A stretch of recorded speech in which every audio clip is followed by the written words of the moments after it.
I heard the front door open just after 6. Boots on hardwood, then a pause, long enough to make me glance up from my ledger. The pause meant she wanted to be noticed. "Going riding with someone special," Lauren said from the doorway, striking a pose like she was in an ad for something too expensive. She wore a brand-new equestrian outfit, tailored coat, polished boots, and gloves that had never seen a minute of trail dust. Try not to be too jealous. I didn't look up right away. Just made a neat note beside the March expenses column. Then I said, real calm, "Hope your brother doesn't ask where you were." She froze for a second. It was slight, barely a shift, but I caught it. That smirk she always wore when she thought she was holding all the cards faltered. I finally looked at her. She opened her mouth like she might say something, but nothing came out. She grabbed the reins slung over her shoulder and turned to go. The screen door slapped behind her. I waited until I heard the engine start and the gravel crunch under her tires before I leaned back in my chair. It wasn't anger I felt. Not really. It was something colder. Older. The way you feel when a plane's engines fail and you've got just enough time to think about what comes next. That was the beginning. My name is Callum Wright. I'm 44 years old, a former Air Force pilot, and I own Pine Ridge Trail Rides just outside of Asheville, North Carolina. 22 horses, 11 stalls, 3 part-time employees, and a wife who didn't bother hiding the fact she was sleeping with someone else. I didn't yell, didn't beg. I just logged the moment. I'd seen lies before. In the air, they come in the form of mechanical failures. Something looks fine right until the minute it isn't. Lauren was the same. She had her tells, and this time, she'd shown her hand. The line about her brother? That wasn't random. Lauren's brother, Spencer, was a state trooper. Straight arrow. He thought the sun rose and set on her, but he also wasn't blind. If he ever found out where she really went when she said she was riding, he'd blow the whole thing wide open. And she knew it. That's why her smirk disappeared. Not because she was caught, but because I'd hinted that someone else might see what I saw. I poured a finger of whiskey into my coffee mug, not to drink, just to feel the weight of it in my hand, and looked out the window. This wasn't about jealousy. It was about pattern recognition. I'd made a career out of spotting patterns, clouds, radar blips, the subtle drift in a control surface that warned of trouble. And now, sitting in that office, I saw the same signs in my own house. Lauren was lying. Boldly. Regularly. And she'd stopped caring whether I noticed. That was the part that stung. She wanted me to react, to fall apart, maybe even to leave. But I wasn't going to give her that satisfaction. Instead, I was going to do what I did best. I was going to watch, observe, log every move. Because the second you knew a plane was going down, the goal wasn't to panic. It was to figure out how to survive the crash. And maybe, just maybe, walk away with enough proof to build something better. This was just the takeoff. The real turbulence was coming. The next morning, I sat down at our kitchen table with 2 cups of coffee, one mine, one hers. She'd already left. Said she had an early trail consult with a local breeder, but I didn't ask questions. I just smiled and nodded. The coffee got cold. I pulled out the receipts drawer we kept near the fridge, supposed to be for monthly budgets but mostly just a junk pile, and spread the contents out across the table. Lauren wasn't much for details. I was. Officially, we managed Pine Ridge's books together. Unofficially, I did the boring parts: tax prep, vendor invoices, budgeting the feed, and boarding expenses. She handled public tours and partnerships. The face of the business, she called herself. Turns out, the face of the business had been pretty busy. First, I noticed cash withdrawals. Lots of them. Odd amounts, all rounded. $400, $600, $1,200, spread across 3 months, always pulled from our joint operating account. Some were during hours we were supposedly open. Others during times she claimed to be at the shelter or helping with fundraising for that 4-H thing. Next were boutique stable charges. Not ours. A place in Greenville, Harmony Grove Stables. Top-tier dressage training, private lessons, and $75 boarding fees per night. We'd never done business with them. I looked up the address online and recognized the name of the owner. Guy named Blaine. Aaron Blaine. That name hit like a punch to the ribs. Back when we were in trail riding lessons for teens, Aaron had been one of our students. Tall, charming, and just a little too slick for his own good. About 8 years younger than Lauren. He flirted too much, pushed boundaries. I'd caught him getting handsy with another student in the barn one night and banned him on the spot. Lauren defended him back then, said he was just a dumb kid. Guess he wasn't so dumb now. I found a hotel receipt next. The Windmere in Greenville, again. A printed copy buried behind a power bill, folded like a mistake. Dated 2 Saturdays ago. Room for 2. Same credit card Lauren used to buy supplies for the barn. I picked up my phone and called the front desk. Yeah, hi. I'm just confirming some booking info, I said. Looking at a charge from May 2nd. Name should be under Lauren Wright. Give me a moment, the woman said, typing. My chest tightened as I waited. I already knew the answer, but hearing it out loud would seal it. Yes, Lauren Wright. Stayed 2 nights, May 2nd through 4th. I swallowed. Did anyone else check in with her? She hesitated, voice lowering like she knew something was off. I'm not supposed to give out details, sir. I get it, I said. But was the guest listed as Aaron Blaine? Silence. Then, yes, that's correct. I thanked her and hung up. I stared at the table, at the receipts and notes and calendar entries Lauren had scribbled in pink pen. Every little piece fit together. The extra makeup, the overnight trips, the fancy tack, even the damn coffee cups in the trash, double espresso, vanilla cream, hers and his. Lauren wasn't just cheating. She was spending our business money to do it. And she wasn't just sleeping with anyone. She was with Aaron, the same punk kid I had once tossed out of our barn for trying to push boundaries. This wasn't just personal. It was financial. Legal. It threatened everything I'd built. I needed backup. I called Max. Max and I served together in Kandahar. He ran cyber intelligence for 2 tours and now worked in private security and digital forensics out in Boone. If there was anyone who knew how to clean up a mess without tipping off the person who made it, it was Max. He picked up on the second ring. Callum, he said, half surprised. Damn, haven't heard from you in a while. Yeah, I've got something for you, I said. It's not military, but it's messy. Might involve fraud, surveillance, and a guy named Aaron Blaine. There was a pause. You got my attention, Max said. I'll be there tomorrow. I looked back down at the receipts, lined up in neat little rows. Each one proof of how far things had gone behind my back. This wasn't just betrayal. This was theft. And it was just the beginning. Max showed up the next afternoon in his usual uniform, beat-up ball cap, weathered Carhartt jacket, and a duffel bag slung over his shoulder. He looked more like a guy who'd come to clean your gutters than a cybersecurity consultant, but that was his style. The less people paid attention, the better. We sat on the back porch, where no one could hear us over the wind and the occasional neigh from the stables. So, he said, cracking open a thermos of coffee.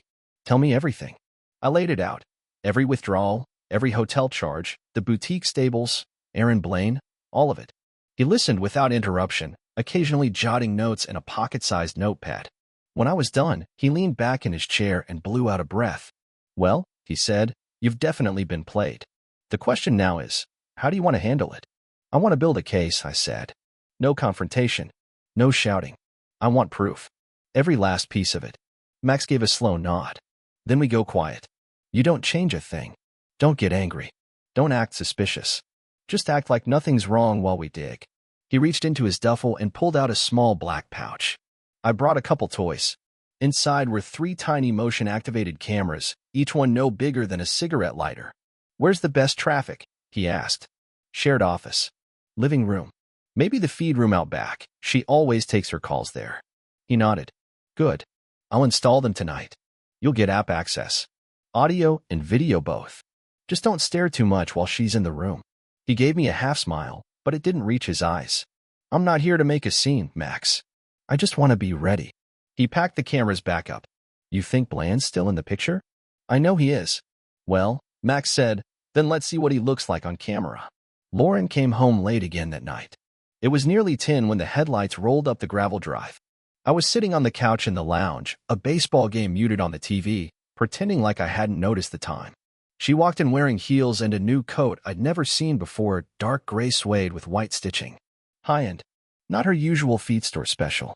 Animal rescue fundraiser, she said, setting her bag on the bench by the door. Downtown Asheville. Went late. Sounds like a good cause, I said, standing up slowly. Did y'all raise much? Enough to feel better about humanity for one night, she said, brushing past me toward the kitchen. You didn't have dinner? Just snacked, I replied. Didn't want to make a mess. She poured herself a glass of red wine from the bottle I'd opened an hour earlier. Then she dropped her coat over the back of the armchair, and something fluttered to the floor. I walked over slowly, keeping my expression flat. It was a receipt. I picked it up. Dalton and Raines Western Wear, $842.16. Date, today. Time, 3:27 p.m. Items, custom leather bridle, hand-tooled saddle pad, concho belt, monogrammed riding gloves. I folded it once and slid it into my back pocket before she turned around. Everything okay? She asked. Yeah, I said. Everything's just fine. We sat together for 15 more minutes, watching the end of the game. She talked about networking at the event, dropping names I didn't recognize. I nodded along, smiling just enough, asking the right questions. Eventually, she yawned and said she was going to bed. I waited until I heard the bedroom door close before I went into the office and opened the app Max had installed on my phone. The living room camera feed flickered to life. Perfect view of the front door. Audio clear as day. I rewound the footage 3 hours. At 6:42 p.m., the door opened. Lauren stepped inside, laughing softly. Behind her came Aaron Blank. He wasn't in boots this time, just jeans, a designer shirt, and that smug, snake oil smile I remembered from years ago. He leaned in, kissed her neck, and whispered something in her ear that made her laugh. They were gone within 2 minutes, out the door again like nothing happened. I hit pause. So much for the fundraiser. I sat there in the dark for a long time, staring at the paused frame. Lauren mid-smile. Aaron, walking behind her like he belonged. Max was right. We couldn't confront. Not yet. We had to collect. Watch. Wait. This was a war. And you don't win wars with rage. You win them with evidence. And mine had just begun. Max called me 2 days later. I was mucking stalls when his name lit up my phone. I wiped my hands on a rag and answered. Callum, he said, no preamble. You sitting down? Not exactly. Well, you're gonna want to. I leaned against the stall gate. Go ahead. She took out a loan. I already felt my chest tighten. In your name, Max continued. Well, sort of. She used forged documents, forged your signature, and listed Pine Ridge Trail rides as collateral. I didn't say anything for a moment. My thoughts were scrambling like loose horses. How much? I finally asked. 180,000, he said flatly. Wired out through 3 shell accounts. Final destination? Offshore. Traced to an operation tied to Aaron Bland's horse trading business. I turned away from the stall, pressing my palm against the wall to keep myself steady. Max let the silence hang for a beat. She didn't do this alone. These docs were prepped professionally. Could be someone on the inside at the bank, or someone feeding them intel. What else? She listed the horses as assets. All 22. And the land lease for the arena. Jesus Christ. That means if the bank calls it in, they take everything. Max finished. The horses. The property. Your livelihood. I sank down onto an overturned feed bucket and stared at the dirt floor. They were smart, he added. Used your business credit, avoided your personal bank. You wouldn't have noticed unless you were looking. Well, I'm looking now, I muttered. Max was quiet for a second. You sure you still don't want to confront her?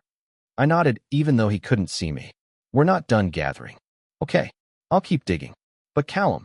Yeah. He hesitated. You might want to think about getting a lawyer. I didn't say anything. Just hung up and stared at the floor until the horses started pawing, sensing something was wrong. That evening, Lauren came home with 2 shopping bags in each hand. Garage was closed. She called as she kicked off her boots. So I parked near the barn. I looked up from the whiskey I hadn't yet touched. She walked in, cheeks flushed, eyes sparkling like she'd just won a blue ribbon. Wait till you see what I found at West Creek Leatherworks, she said, holding up a tooled bridle with silver accents. A woman deserves quality, right? She laid the bridle on the table with a bit of flourish. Then came the saddle pad, hand-stitched, imported Italian felt with custom lining. Then the reins, embossed. A belt with her initials. Monogram gloves. A matching saddle horn cap. I counted 6 items before I stopped looking. She took off her jacket, tossed it on the chair, and walked over to the cabinet where we kept the liquor. Want one? She asked, already reaching for the crystal tumblers. No thanks, I said, my voice steady. Already poured. She turned, glanced at the untouched glass in front of me. Oh, she said with a grin. Contemplating life again. Something like that. She poured herself a generous 2 fingers of bourbon, dropped in a single ice cube like she was on the set of a movie. Then she lifted her glass. To new beginnings, she said. I lifted mine a beat later. To accountability. She paused mid-sip, eyeing me over the rim. That sounds ominous. I shrugged. Just something I've been thinking about. She leaned back on the counter, sipping slow. You always get weird when tax season rolls around. I forced a smile. Guess old habits die hard. She laughed and turned toward the bags again. Anyway, she said, the total was kind of high, but your little stable can cover it. You've got all those summer bookings coming up, right? Sure, I said. She didn't even hear the edge in my voice. She didn't ask, didn't wonder how I felt. She'd just spent thousands of dollars on personal gear and tacked it onto the business without blinking. And worse, she thought she could. That was the part that cracked something inside me. Not the affair, not even the money, but the arrogance. The assumption that I would always be the stable rock, the silent partner, the man who swallowed it all without question. I sipped the whiskey slowly, hiding the burn. Let her think I was still blind. Let her think I was still under her thumb. Because the longer she believed that, the better chance I had at pulling the whole thing out from under her without warning. She moved through the room like a queen at court, sipping her bourbon, admiring her purchases. I watched her without blinking. Because I wasn't her husband anymore. I was her hunter, and I was almost ready to strike. The next morning, I drove out to Blue Hollow, a quiet town about 30 minutes from Asheville, where my old friend Jared ran his law practice. We'd served together in the Air Force. He'd been a JAG officer before retiring into small-town law. Smart as hell, calm under pressure, and not afraid to get his hands dirty. His office was tucked between a post office and a hardware store. I found him sipping coffee behind a cluttered desk stacked with folders, law books, and a pair of reading glasses he refused to admit he needed. He looked up and smiled. Callum Wright. Haven't seen that face in years. You here for legal help, or just nostalgic for base chow? I shut the door behind me. Wish it was nostalgia. He raised an eyebrow. Go on. I sat down and told him everything. I started with the boutique stable charges, the hotel receipts, the forged loan, and the fact that Lauren had used Pine Ridge Trail rides as collateral without my consent. I explained that she'd funneled nearly $200,000 offshore through a known associate, Aaron Blaine. I expected disbelief, maybe outrage. But Jared just leaned back and rubbed his jaw. Do you have documentation? Every scrap, I said, sliding a manila envelope across the desk. And Max is compiling digital records. Surveillance, receipts, timestamps. Jared flipped through the papers, nodding slowly. You want blood, or you want strategy? Both. He smiled. I'll get started on a motion to freeze all jointly held assets. Accounts, properties, vehicles. We'll file an injunction by Friday. She won't see it coming. I leaned forward. I also need this handled quiet. No problem. I'll file under expedited fraud concerns and seal the documents. She won't be notified until the court date is locked. I exhaled. For the first time in weeks, I felt like I had some traction. Then Jared said something unexpected. You should talk to someone in her family. Not to expose her, yet, but to apply pressure. Subtle. You need someone close to her who isn't drinking the Kool-Aid. I thought for a moment. Spencer, her brother, was out. He was too loyal, too blind to the cracks. But Margot, Lauren's mother, was different. Margot had always been kind to me. Sharp, too. A retired librarian with zero patience for drama and a talent for calling things as she saw them. I'll reach out to Margot, I said. She's got a good head. Just make sure she knows it's confidential, Jared warned. Last thing we need is Lauren catching wind before the paperwork lands. Margot lived in a small, cedar-sided house on the edge of a wildflower preserve. I called ahead, told her I needed to talk. She told me to come by, after the mail but before Jeopardy, which I took to mean early afternoon. She answered the door wearing a knitted shawl and holding a mug that said "Shoo." I'm reading. Callum, she said, stepping aside. You look like you've been through a hay baler. Feels about right, I said. We sat at her kitchen table. She poured us tea, of all things, no judgment, but it wasn't exactly the day for chamomile. I'll get to the point, I said after the first sip. Lauren's been cheating on me. With Aaron Blaine. Margot blinked, but didn't say anything. She also forged my name on a loan. Took out nearly $200,000 against my business. The money's gone. She went still, eyes narrowing behind her glasses. You're certain? I slid the envelope toward her. Bank documents, hotel stays, receipts. And we have surveillance. She read for a minute, then set the papers down. I always knew Aaron was a snake, she said quietly. Didn't know Lauren had. Sunk this far. She's been using the business funds to bankroll her little adventures, I added. And it gets worse. She came to you a few months ago asking for $12,000. Margot looked up, surprised. She said it was for a retreat. Some wellness thing in Texas. It wasn't, I said. That money likely wouldn't cover the offshore transfer fees tied to the loan. Margot's expression hardened. You need my help, she said. Not a question. I need someone she trusts. Someone who can draw her in without setting off alarms. She nodded slowly, already understanding. A dinner. I paused. You do that? She's still my daughter, Margot said, her voice tight. But she's not above consequences. If she's stolen from you, if she's endangered your business, she deserves to answer for it. I won't put you in a position that hurts you. You won't, she interrupted. I'll handle the invitation. I'll say I'm having health problems. I'll ask her to bring Spencer, too. I sat back, stunned by her clarity. Thank you. She gave a sad little smile. We do a lot of things for love, Callum. But helping someone doesn't mean excusing everything they do. As I left her porch, the mountain breeze picked up, cool and dry. The trap was starting to form. And this time, Lauren wouldn't ride out of it so easily. Max texted me just after sunrise the following Tuesday. Need to talk. Now. Meet at your place in 30. By the time he pulled up, I'd already fed the horses, made coffee, and stared at the same invoice from last month for 20 straight minutes. Something in his tone had shaken me. He stepped out of his truck and tossed a manila folder onto the porch table like it was radioactive. You've officially got more than a marriage problem, he said. You've got federal eyes. I looked at the folder. Talk. He dropped into a chair, rubbing the back of his neck. While I was running background on the shell accounts Lauren used, I flagged a transfer that pinged on a national database, something tied to a past livestock smuggling investigation. I raised an eyebrow. It triggered a watch. And that led to a call. From a federal agent who's been tracking these kinds of transfers across rural land management programs. Turns out your wife might be a small cog in a much bigger machine. I opened the folder. Inside were wire maps, shell companies, even photos, Aaron Blaine in Texas, posing beside a trailer full of sedated horses. Another shot of him standing with two guys in government-issued caps, all blurred out except him. His grin was unmistakable. Agent Dana Quinn, Max said. Agricultural Crimes Task Force. Black belt in spotting laundering rings disguised as horse trading operations. I let that sit for a second. Why didn't they move on it earlier? She said they didn't have enough. They've been waiting for someone to stumble into the web and stay calm enough to help untangle it. I looked at him. They want my help? Already approved it. Quinn wants to meet. That afternoon, I drove out to a federal satellite office about an hour away, tucked between a wildlife reserve and a beat-up ranger station.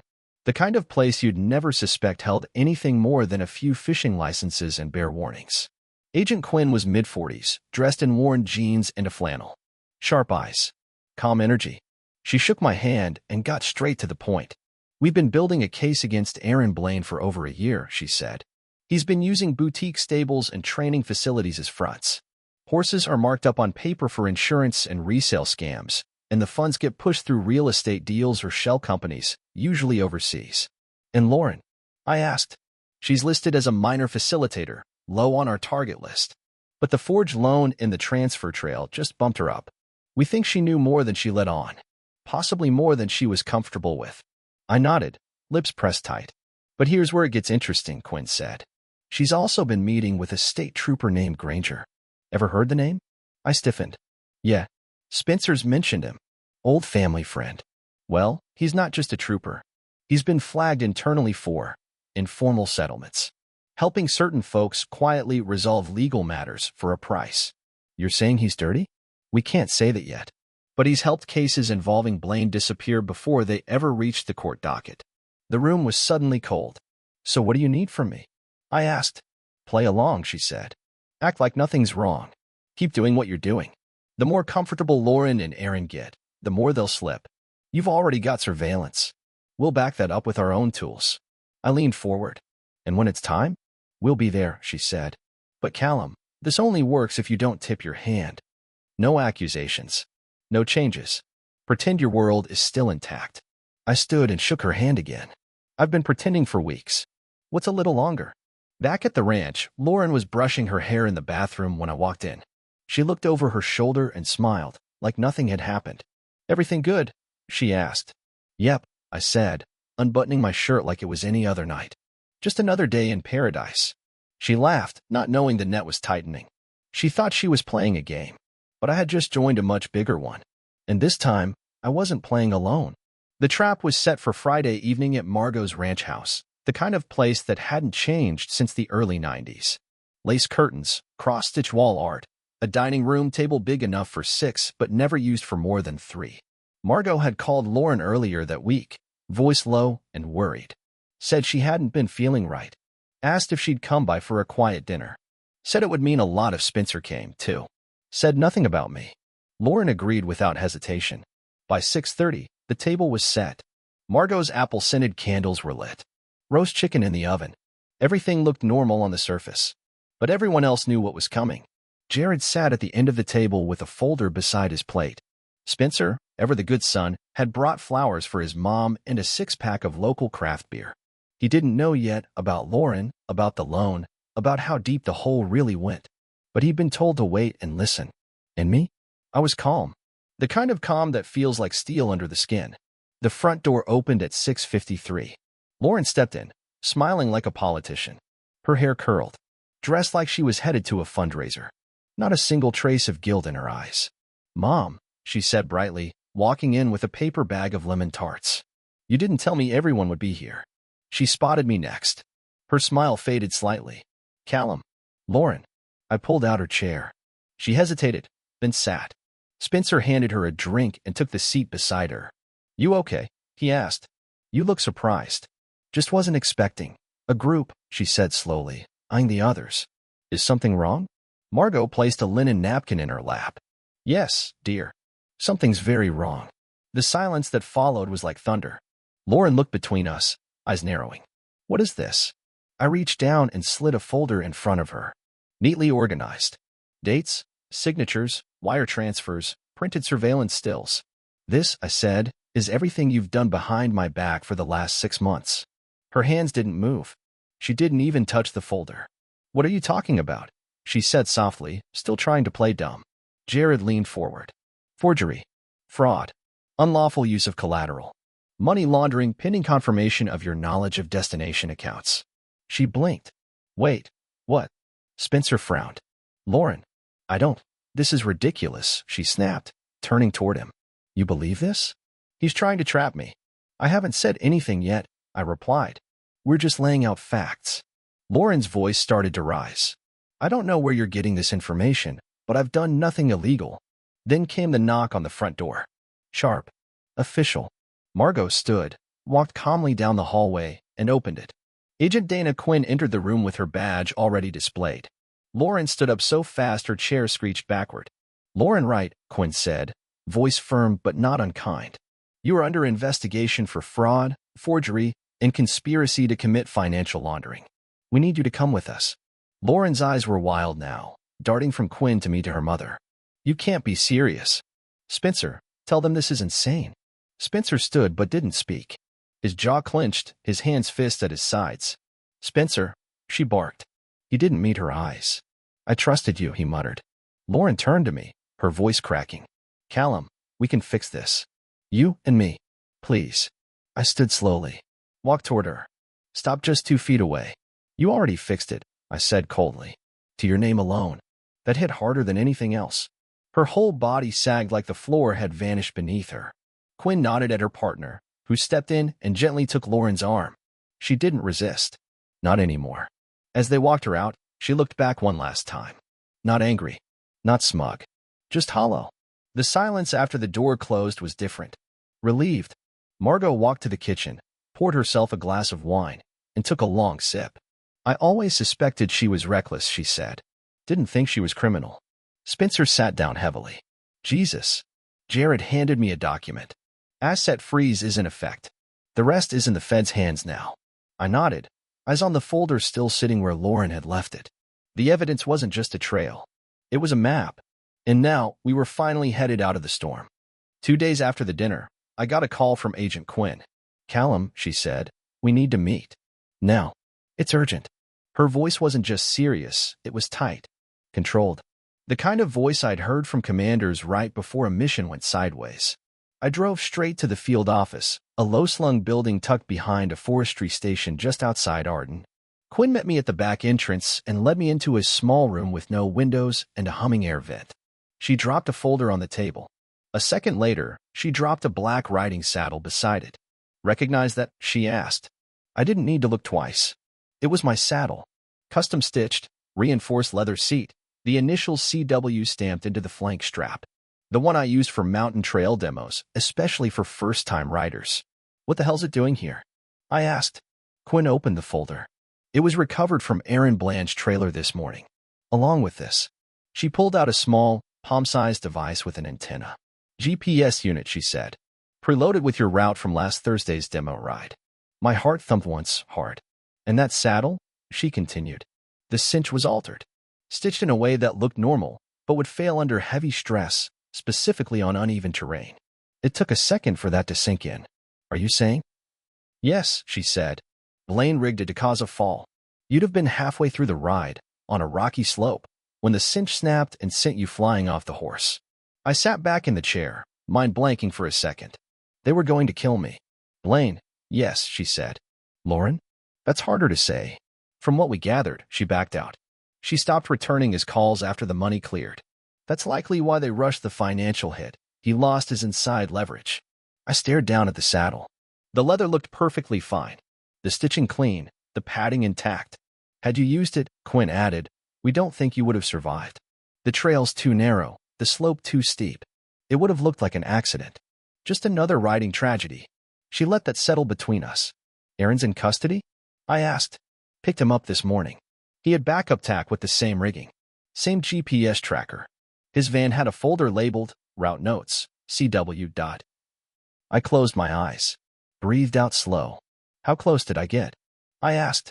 She flipped to the final page in the folder. A calendar printout with dates circled in red. One of them, last Thursday, was labeled Demo Kill Shot. "You were hours away," she said. That night, I sat in the barn with my horse, Finn, brushing his mane longer than necessary. The saddle sat in the corner, now a piece of evidence. The barn was quiet. Just the sound of hoof shifting, horses breathing slow and deep. I ran my hand over Finn's neck, grateful, really, deeply grateful, to be alive. They'd nearly ended me, and I never even saw it coming. But Lauren hadn't gone all the way. Whatever darkness had taken root in her, it had stopped short of murder. That didn't excuse anything. But it mattered. Max called later and filled in the rest. Blaine had a list of targets, mostly men like me, landowners, trainers, trail operators with good insurance policies and enough property to stage a believable accident. Some had already fallen. One in Utah, another in Missouri. The cases had never been tied together. Until now. "They wanted you off the board," Max said. "Clean and easy. Then they'd sell off your assets in pieces and disappear." "But they underestimated one thing," I said quietly. "What's that?" I wasn't alone. Because I hadn't been. Not this time. And that's what saved me. A month after Lauren's arrest, I found myself standing in a dimly lit church basement in Asheville, nursing a paper cup of burnt coffee and trying to blend in. The sign on the folding table read, "Men's Support Group, Financial Betrayal and Emotional Abuse." I didn't think I belonged there at first. I wasn't the type to sit in circles and talk about feelings. I'd flown missions overseas, built a business from dirt, survived a marriage that had turned out to be a long con. I didn't want to share. I just wanted to listen. But then I heard the stories.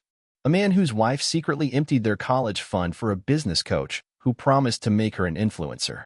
A guy who co-signed a loan for his brother, only to find out the brother disappeared, left him with the debt and a ruined credit score. Another whose girlfriend used his identity to lease a luxury car, then vanished with it. Every man in that room had been played, lied to, blindsided by someone they trusted. And every one of them looked like they were still trying to figure out what parts of themselves they'd lost in the process. When it was my turn, I almost passed.